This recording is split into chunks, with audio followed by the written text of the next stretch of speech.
Masih di Liputan Metropolis, pemirsa, tragis dialami seorang pekerja proyek drainase yang berada di lorong serasan belakang Yayasan Ashifa Batu Raja yang pada Kabupaten Ogan Komering Ulu tewas dalam kecelakaan kerja akibat tertimpa dinding drainase yang ambruk.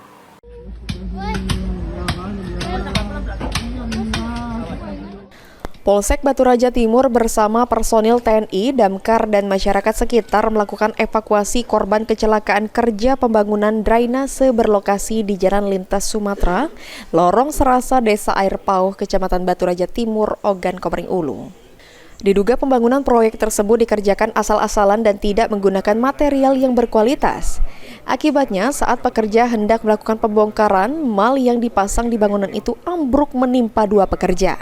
Satu di antaranya tewas terjepit di runtuhan coran dan satunya mengalami luka berat patah di beberapa bagian tubuh.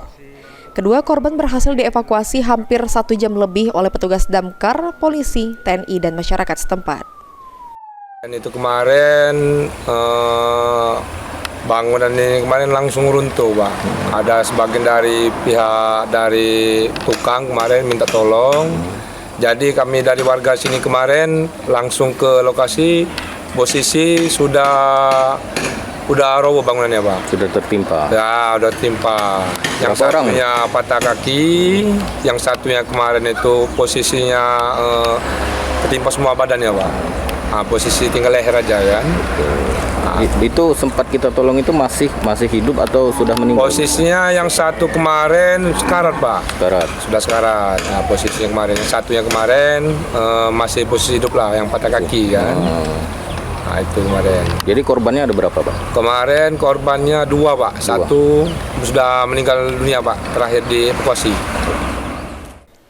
Diketahui korban Adi Putra, warga Lorong Oksindo RT 07 RW 02 Kelurahan 1 Ulu, Seberang Ulu 1, Kota Palembang meninggal dunia usai dirawat intensif di Rumah Sakit Umum Ibnu Sutowo Batu Raja. Sementara itu Irwansyah, warga Seberang Ulu 2 Kota Palembang mengalami luka berat.